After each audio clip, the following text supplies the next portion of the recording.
Eu quero dizer que sou um sertanejo, né? Sertanejo sonhador que nascido numa pequena cidade do interior da Paraíba. Aos 6 anos de idade, meus pais, fugindo da seca, tiveram que ir embora de lá. Meus pais não tiveram a oportunidade de estudar, como eu tive. Graças a Deus, meus pais fizeram tudo para que eu estudasse e meus irmãos estudassem. Eu já abro um parênteses para dizer que a educação é o principal instrumento de mobilidade social, de ascensão social de qualquer pessoa, né? Foi a educação que mudou minha vida, minha história e meu destino.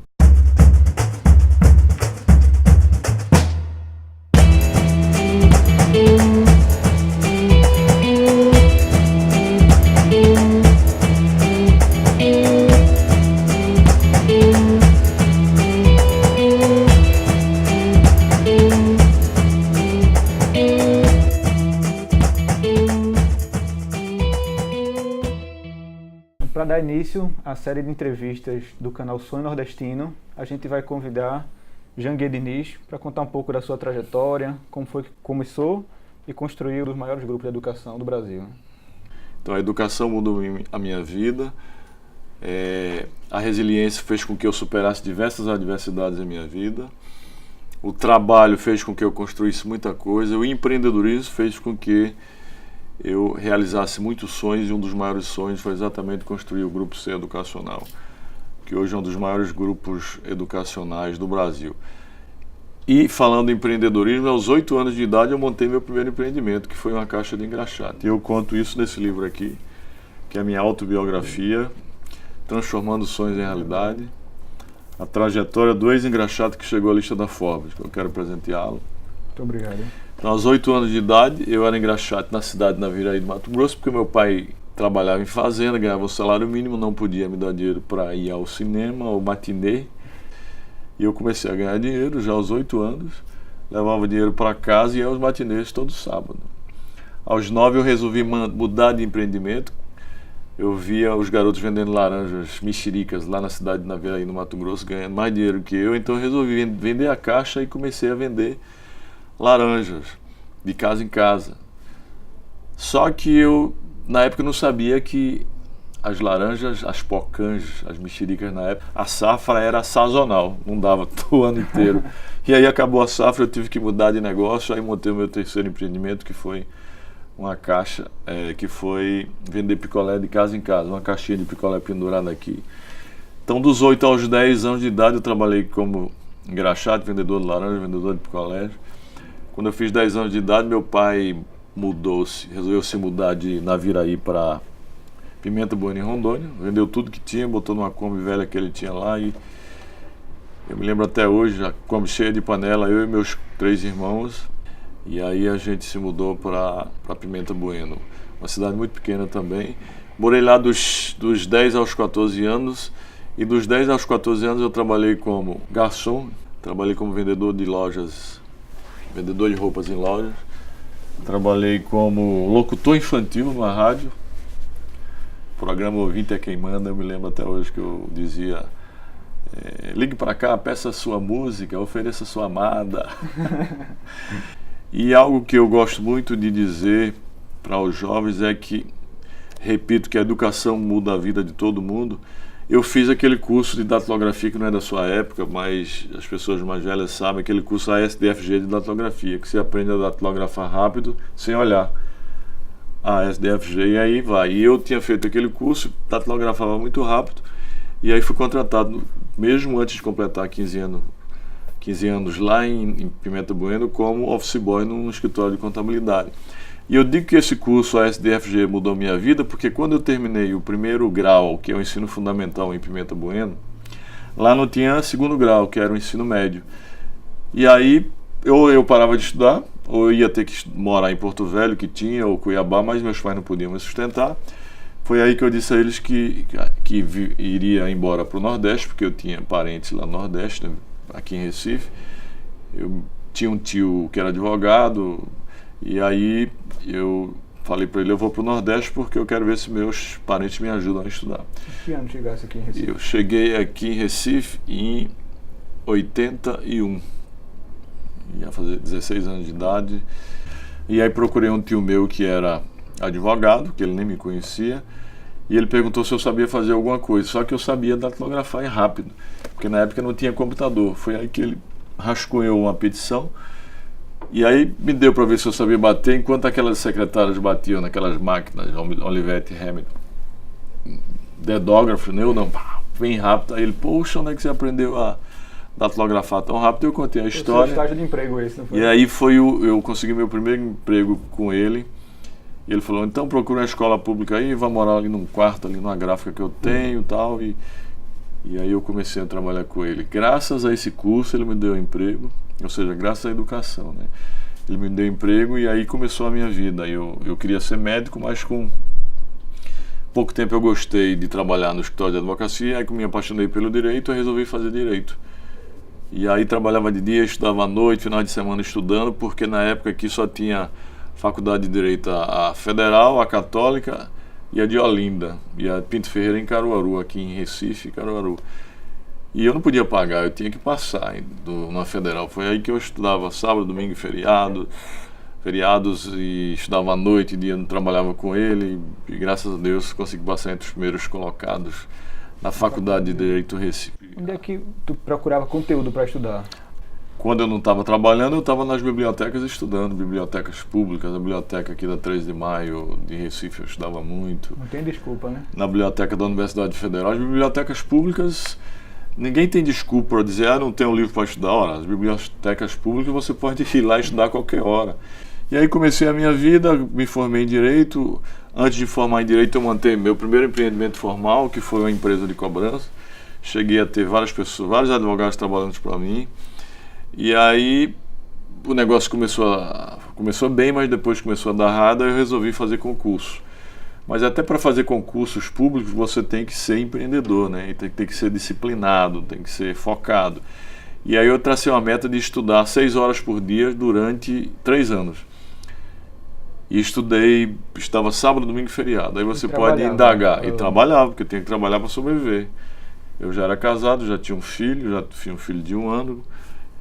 E eu tinha método de estudar, porque métodos é muito importante para você passar. É importante em tudo na sua vida, tá? Até para né? empreender. Meta, plano de ação E cumprir as metas.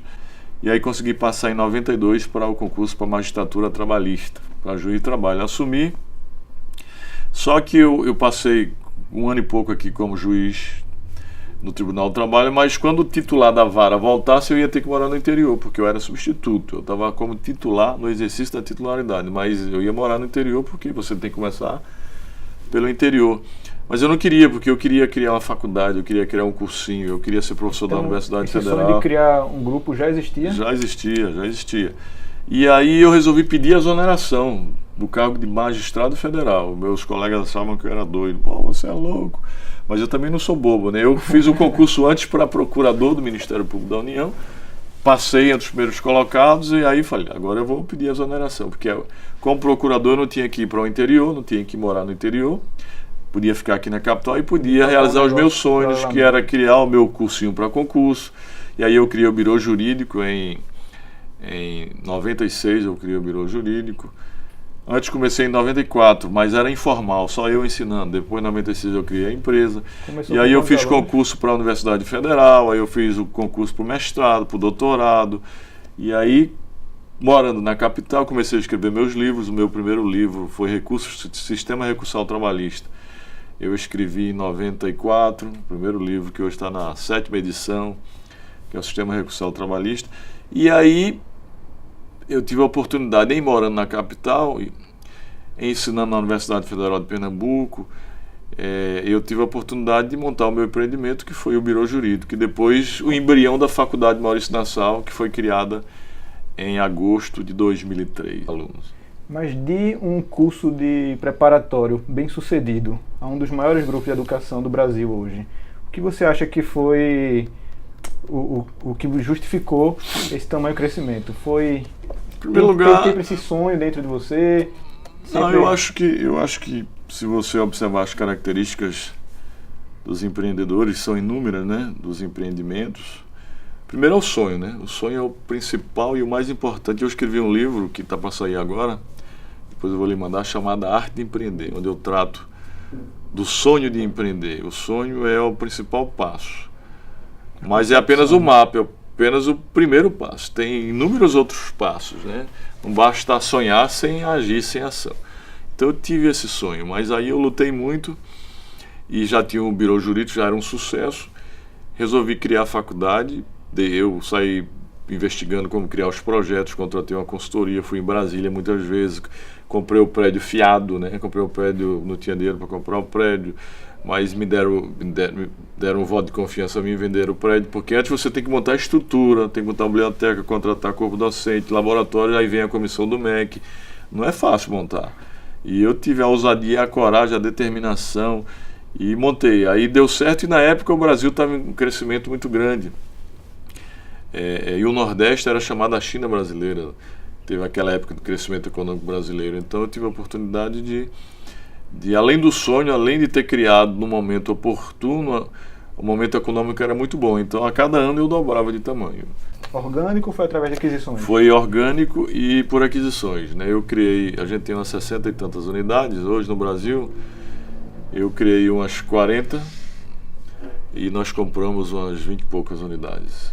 Grandes universidades como a Universidade da Amazônia, o NAMA, foi adquirida. A Universidade de Guarulhos foi adquirida.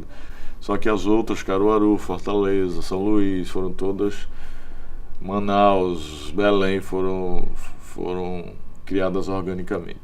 Hoje o grupo é isso aí, uma realidade muito forte no Brasil, com mais de 150 mil alunos, 11 mil colaboradores. Está na Bolsa de Valores, né? 2014, uma empresa, 2014 foi para a Bolsa de Valores, uma empresa que chegou a valer quase 5 bilhões na Bolsa. Com a crise econômica as ações caíram um pouco, mas já estão recuperando. Mas tudo isso fruto de muito sonho, né? E eu escrevo isso nesse livro aqui que eu vou lhe presentear também, chamado Fábrica de Vencedores, Aprendendo a Ser um Gigante. Aqui eu mostro os passos que devem ser dados para você construir histórias e empreendimentos. A gente estava conversando antes de começar o programa, você falar que está só começando, né? Então, qual é seu grande sonho, sabe? Pois é, nesse livro aí que eu disse para você, que eu entreguei o primeiro aí, Transformando Sonhos em Realidade, que é a minha autobiografia, eu digo que a primeira parte da biografia, que eu escrevi aos 50 anos, eu vou escrever o segundo aos 60, o terceiro aos 70, o quarto aos 80 e quinta parte da minha biografia aos 90. Vai ter que ter na próxima edição parte 1, né? Porque eu digo aí para minha família e para todos os meus amigos que agora que eu comecei a minha vida empreendedora, agora que eu vou criar. Porque o empreendedor é isso, é você criar coisas, você criar projetos, especialmente projetos e propósitos que sejam sociais. Você criar empreendimentos que possam gerar utilidades e valor para as pessoas, que possam agregar valor para a comunidade onde você está inserido. Como, por exemplo, os empreendimentos educacionais, empreendimentos de saúde e outros empreendimentos. Todo e qualquer empreendimento, mesmo com fim lucrativo, mas que você possa gerar valor para a sociedade, para a comunidade, para a população, para os indivíduos, são empreendimentos sociais. Então 11 mil pessoas vivem diretamente, afora aquelas pessoas que vivem diretamente do Grupo Ser Educacional e de outras empresas. Porque o Grupo Ser Educacional é um grupo, mas eu tenho outras empresas também, em outros setores, na área de tecnologia. E desde 2014 o grupo entrou na Bolsa de Valores e aí você foi na lista da Forbes listados como um dos bilionários, e esse sede incessante vai muito além de um ganho financeiro. Claro, né? A questão financeira é uma consequência. Não acho que eu trabalho por dinheiro, até porque a minha vida inteira eu sempre trabalhei desde os 8 anos de idade. Primeiro para sobreviver, segundo para criar coisas. Eu me defino como um empreendedor inquieto, né? Insatisfeito, que procuro sempre fugir quando eu começo a entrar numa zona de conforto, eu procuro fugir, até porque quem permanece na zona de conforto começa a hibernar e começa a morrer. Então, quando você está com uma situaçãozinha muito tranquila, você tem que começar a criar coisas. Então, quando eu crio um empreendimento e realizo, ontem mesmo eu inaugurei a Escola Conecta. Para mim já esqueci, agora já vou criar outras coisas. Outro passo, né? Foi outro passo, porque a Conecta já é uma realidade, já começou quase 400 alunos, já superavitária, ou seja... Então a minha vida é essa, é criar coisa. Uma vez que eu crio, eu já tenho que criar outro, e assim se Deus quiser, até os 90 anos. E um pouco da tua vida como empresário. Você hoje é o presidente do conselho do grupo, mas tem uma atividade ainda muito ativa no dia a dia das empresas, né? Mas como é que você divide o seu tempo, consegue fazer tantas coisas, tanto projeto? Tempo é questão de prioridade, né? Tempo é questão de prioridade. Você pode dormir 6 horas por dia, o dia tem 24 horas. Você pode dormir 6 horas, que eu acho que dormir mais é perda de tempo. E eu aconselho que você não deve matar o tempo, porque o tempo é o bem mais precioso que você tem na vida. O tempo ele é finito. O seu tempo é finito, o meu tempo é finito. Eu estou dizendo 90 anos, se você... Quantos dias, se nós vivermos 90 anos, né? Se Deus ajudar a gente a viver 90 anos. Ele é finito. Então, se você mata, você não é assassino. Você é suicida, porque está matando o seu principal bem. Mas é questão de prioridade. Você pode dormir 6, pode trabalhar 12 ou 14 e ainda sobra 4 para você namorar, para você fazer o que quiser. Gostar do que faz é fundamental, né? Claro. Você tem que procurar fazer aquilo que você gosta, porque quando você faz aquilo que gosta, isso não será considerado trabalho, né? Será prazer. Então eu gosto de empreender. Eu gosto de estar criando coisas, eu gosto de criar faculdade, colégios. Então, quando você faz aquilo que gosta, realmente você faz com muito prazer. Janguier, foi um prazer imenso poder te entrevistar. E assim, é riquíssima a tua trajetória. E você, desde quando começou, né, que não existe obstáculos que a gente não pode vencer, né? Não, claro. Enfim, então... Os obstáculos, todo mundo tem problemas, todo mundo vai passar por obstáculos, por adversidades, mas você tem que ser um superador de adversidade na sua vida.